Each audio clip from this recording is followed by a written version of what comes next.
Nous avons découvert ici, au pied des platanes qui se situent devant l'hôtel d'Aviel, par quelque chose comme 6 mètres de profondeur, le tout premier quai archaïque grec qui date de la fondation de la colonie. Nous avons pu préciser les dates grâce à la quantité de céramiques que nous avons découvertes. Ce sont des céramiques qui ont été très bien étudiées depuis très longtemps et qui sont très bien datées. Donc la fondation, le quai de la fondation de Marseille est du tout début du VIe siècle avant Jésus-Christ. Il est en pierre, construit à partir des blocs de pierre qui ont été prises sur la colline qui domine le port, qui était la cité antique. Et donc nous avons la preuve là indirecte de la construction de la ville en même temps que la construction de son port avec ce quai qui a été fréquenté par des navires tels que ceux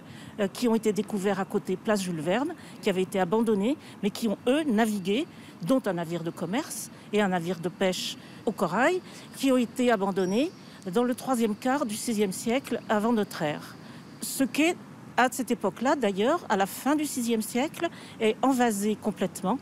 et n'est plus en usage. Les plages ont avancé par-dessus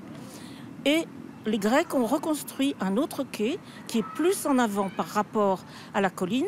plus vers le Vieux-Port, qui se situe en dessous de la place Jules Verne, au pied exactement du grand escalier qui mène à la rue Caisserie.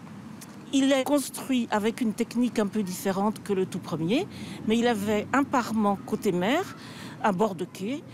en pierre de taille, de très grande dimension, dont on n'a retrouvé que les traces, parce que bien sûr les pierres ont été récupérées certainement pour des constructions plus tardives. Le dessus du quai est dans la même technique que le tout premier quai, ce qu'on appelle une calade d'argile battue avec des petits galets qui en font une superficie parfaitement résistante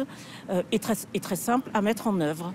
Et ce quai-là était lui aussi un quai qui a été dédié au commerce, comme le montrent les quantités très importantes de céramique et d'amphores de commerce que nous avons découverts dans les fonds marins qui sont devant ce quai. Il restera en usage jusqu'au début du 5e où il a été restauré, réparé un peu, et puis lui aussi va définitivement s'envaser. Et ensuite, pour la période suivante, toute cette zone sera une zone de chantier naval et d'arsenal militaire pour les bateaux.